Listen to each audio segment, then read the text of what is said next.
আলাইকুম, this is Nazmul from Road Venture. Welcome to my new blog. আশা করি সবাই ভালো আছেন। নতুন একটা ব্লগে আপনাদেরকে স্বাগতম জানাচ্ছি। এখন সময় হচ্ছে 10:40 আর আমি already late for my office. তো আজকে আমি যাচ্ছি অফিসের দিকে। তো আজকে হচ্ছে বৃহস্পতিবার। তো আজকে সপ্তাহের লাস্ট ওয়ার্কিং ডে। তো এখন দেখি অফিসে এখান থেকে যেতে কতক্ষণ সময় লাগে।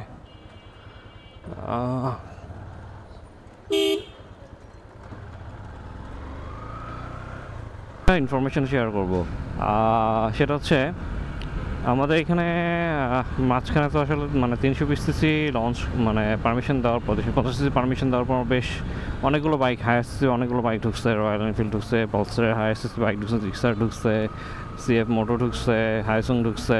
হ্যাঁ, সো সবচেয়ে মোস্ট রিনাউড ব্র্যান্ড যেটা আমাদের দেশে ইয়ামাহা, এটাই এখন পর্যন্ত হচ্ছে গিয়ে কোনো হায়ার সিসি বাইক ঢোকায় নাই। তো গুড নিউজ ইজ হচ্ছে গিয়ে ইয়ামাহার 2টা বা 3টা হয়তো নতুন বাইক ঢুকতেছে। আজকে বৃহস্পতিবার, এই ভিডিওটা যখন আপনারা দেখবেন অলরেডি তখন হয়তো বাইকগুলো লঞ্চ হয়ে গেছে বা ওই সেম ডেতে লঞ্চ হবে। দ্যাট মিনস আমি হয়তো ভিডিওটা আগামীকালকে পাবলিশ করব। তো আগামীকালকে আমি শুনছি যে মানে 11 তারিখ আগামীকালকে। সো 11 তারিখে বাইকগুলো লঞ্চ হওয়ার কথা। তো চলেন সামনে যাইতে যেতে আপনাদের সাথে ডিসকাস করি আসলে কী কী বাইক করা আনতেছে ইয়ামাহা আর প্রাইস কেমন কি হইতে পারে। শিওর না, 2টা বাইক কনফার্ম ঢুকতেছে। এই বাইক 2টা already test ride review shoot করা হয়েও গেছে গতকালকে বুধবারে। সো 2টা বাইকের মধ্যে দুইটাই, একটা হচ্ছে কি আপনার ইয়ামাহা FZ25, প্রবলি এটা হচ্ছে BS6 ভার্সন হবে উইথ ডুয়েল চ্যানেল ABS, আর হচ্ছে ইয়ামাহা ফেজার 25। সো এই 2টা বাইকই ঢুকতেছে। আর আরেকটা বাইক কোনটা ঢুকবে আসলে এটা শিওর না, আরেকটা বাইক ঢুকবে কি না। মাঝখানে শুনছিলাম 3টা বাইক ঢোকার কথা, ইয়ামাহা R25ও ঢোকার কথা। নট শিওর আসলে ইয়ামাহা R25 এখন আসবে কি না। বাট এই 2টা বাইক আপনারা মোটামুটি কনফার্ম থাকেন, এই 2টা বাইকই ঢুকতেছে। আচ্ছা, এখন ইয়ামাহা FZ25 আর এই ফেজার 25 এই 2টা বাইকই কিন্তু অনেক আগে ইন্ডিয়া থেকে ডিসকন্টিনিউ হয়ে গেছে। টকিং অ্যাবাউট ফেজার 25, এটা লাস্ট মনে হয় 2021-এর দিকে মনে হয় ডিসকন্টিনিউ প্রবাবলি। আমি এক্সাক্ট শিওর না, কারণ এই বাইকটা আসলে নন ABS বাইক ছিল।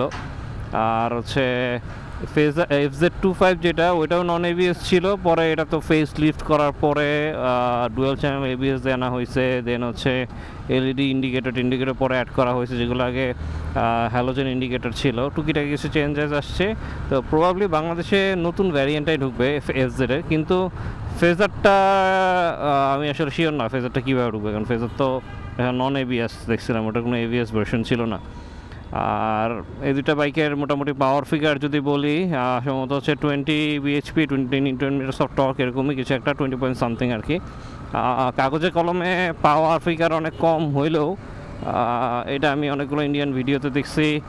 বাইক 2টারই কিন্তু বেশ ভালো রকম টর্ক আছে এবং মিড রেঞ্জে ভালো রকম পাঞ্চ আছে। টপ এন্ড এরকমই নাই, টপ এন্ডে যেমন পালসার স্পিড অনেক টপ উঠতে পারে, 140-145 উঠতে পারে। তারপরে হচ্ছে জিক্সারে টপও অনেক উঠতে পারে, কিন্তু FZ-এর পাঞ্চটা বেসিক্যালি হচ্ছে কি মিড রেঞ্জ পাঞ্চটা অনেক বেশি। এটা 130 পর্যন্ত অনেক তাড়াতাড়ি উঠে যায়। তো যদি মানে FZ-এর কথা বলি, আসলে FZ তো সবাই জানেন যে মানে 150 সিসি বাইকের মধ্যে সবচেয়ে মোস্ট স্লোয়েস্ট বাইক হচ্ছে FZ1, যেটা আমার এটা, বা FZ ভার্সন 2। আর হচ্ছে ঠিক ওইরকমভাবেই ওই FZ25কেও ধরা হয় হচ্ছে 250 সিসির মধ্যে most slowest bike.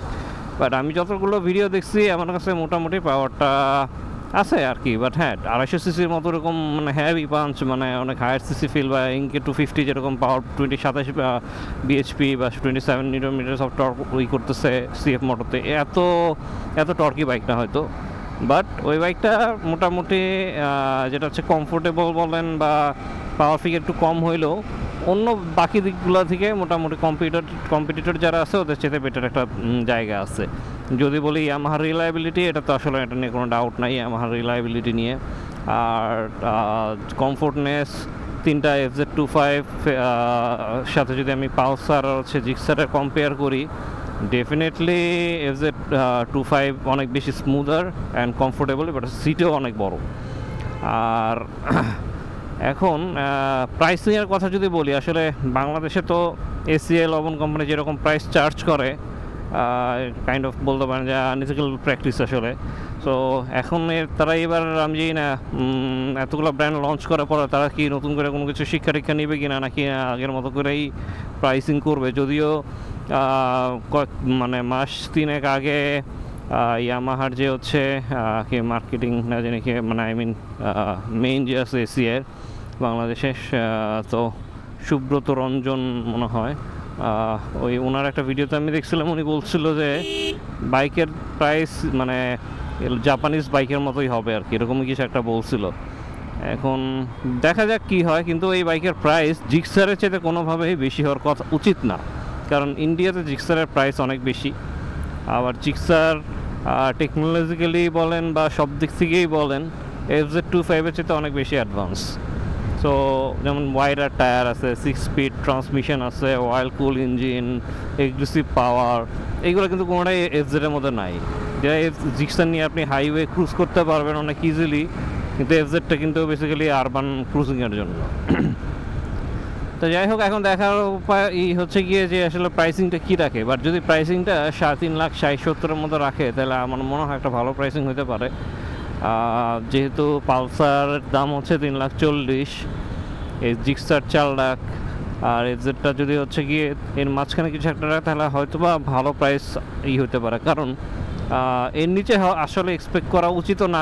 FZ version 4-এর দামই 3 লাখ টাকা। সো ডেফিনেটলি ওটা 3.5 লাখ টাকা রাখবে না, হয়তো বা 3 লাখের আরও বেশি, মানে 3.5 লাখের বেশিই রাখবে।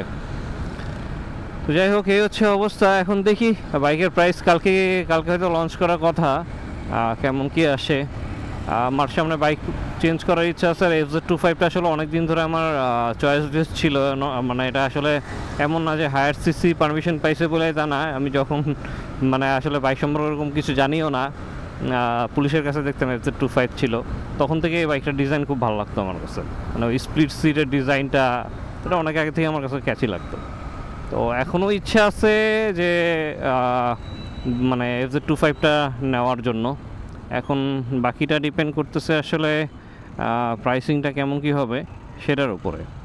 যদি প্রাইসিংটা বেশি হয় তাহলে হয়তো বাইকটা নেওয়া পসিবল হবে না আর কি। এখানে আবার সিগন্যাল পড়ছে। প্রাইসিংয়ের উপর আসলে ডিপেন্ড করতেছে বাইকটা কেমন মার্কেট কাঁপাবে আর কি, সেটার উপরে।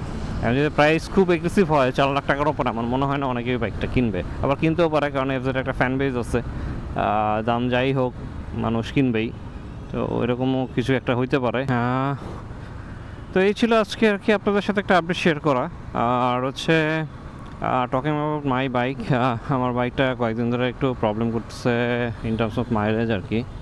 আর পাওয়ারেও একটু সমস্যা করতেছে, সার্ভিসিং করানো দরকার। পাওয়ারের প্রবলেম যেটা করতেছে সেটা হচ্ছে লাস্ট টাইম আমি যখন রিফিল করছিলাম হচ্ছে সিঙ্গারের ওই সাইড থেকে, কিন্তু তেলটা খুবই বাজে পড়ছে, যার কারণে আমি গিয়ার চেঞ্জ করার সময় যখনই পিক আপ বা থ্রটল দিই তখনই দেখা যায় যে বাইকটা মানে মনে হয় যে পিস্টন একটা বাড়ি দিয়ে তারপর হচ্ছে গিয়ে আগাইতেছে, মানে কাট কাট কাট কাট কাট কাট কাট কাট করে একটা আওয়াজ হয়, দেন হচ্ছে গিয়ে আগায়। এখন এটা হইতে পারে যে তেলের জন্যই কিনা না অন্য কোনো ইস্যু। আমি আমার বাসার সামনে একটা সার্ভিস সেন্টার ছিল, ওরা দেখাইছে, বললো যে ভাই তেলের ইস্যু, তেল খারাপ পড়ছে। এখন যাই হোক, আজকে আমার অলমোস্ট তেল শেষ হয়ে গেছে, বাসায় যাওয়ার সময় তেল রিফিল করতে হবে। সবচেয়ে ভালো হইতো যে আমি যদি ফুল তেলটা ড্রেন করে হচ্ছে গিয়ে রিফিল করতে পারতাম, কারণ আমি এরকম মানে অলমোস্ট এই বাইকটা আমি গত 2.5 বছরের বেশি চালাতেছি, কিন্তু আমি আজ পর্যন্ত কখনো এরকম বাজে তেল ফেস করি নাই। লাস্ট মানে 2.5 বছরের মতো কখনো এরকম আমি প্রবলেম ফেস করি নাই। এই প্রথমবার মানে তেলটা খুব বাজে পাইছি। এখন মানে কি বলবো, আসলে তেল আমি সবসময় রিফিল করে হচ্ছে ইসিবি, এখানে একটা হচ্ছে পাম্প আছে সুমাত্রা, আমি সবসময় সুমাত্রার থেকে তেল ভরি, অন্য কোথাও থেকে আসলে তেল ভরা হয় না আমার। যখন ঢাকার বাইরে যাই ওখান থেকে রিফিল করে নিয়ে যাই। ঢাকার বাইরে বলতে একবার না, মানে টোটাল 2বার আমার হচ্ছে গিয়ে রিফিল করা হয়েছে এখন পর্যন্ত। সেটা হচ্ছে গিয়ে আমি এই যে লাস্ট যে সিঙ্গার থেকে করলাম, এর আগে খুলনা ট্যুরে গেছিলাম, খুলনা থেকে ব্যাক করার সময় আমার তেল ভরা লাগছে, কারণ আমি যখন খুলনা ট্যুর দিই তখন আমি তেল ভরে নিয়ে যাইনি, সো ব্যাক করার সময় তেল লাগতো, দ্যাটস ওয়াই আমি খুলনা থেকে আবার ফুল ট্যাঙ্কি করে নিয়ে আসছিলাম আর কি। ভিডিওটা আজকে এখানেই শেষ করি। যদি আপনাদের এই ভিডিওটা ভালো লাগে প্লিজ একটা লাইক দিবেন, and please don't forget to subscribe my channel. আপনারা অনেকে ভিডিও দেখেন, সাবস্ক্রাইব করে না ভাই, একটু সাবস্ক্রাইব করে একটু আগান, কারণ এখন পর্যন্ত মানে ওরকম কোনো সাবস্ক্রাইবারই পাই নাই। আপনাদের জন্য কোয়ালিটিফুল কন্টেন্ট বানাইতেছি, কিন্তু আসলে কোনো মানে এরকম ভালো সাবস্ক্রিপশন পাচ্ছি না। তো প্লিজ আসলে একটু সাবস্ক্রিপশন করে পাশে থাকুন আর বেল আইকন দেন, যাতে আপনারা নতুন কন্টেন্ট পান। তো এই তো, এখান থেকে তাহলে ভিডিওটা শেষ করি। টিল দেন সবাই ভালো থাকবেন, সবাই সুস্থ থাকবেন এবং রাইড সেফলি, ড্রাইভ সেফলি।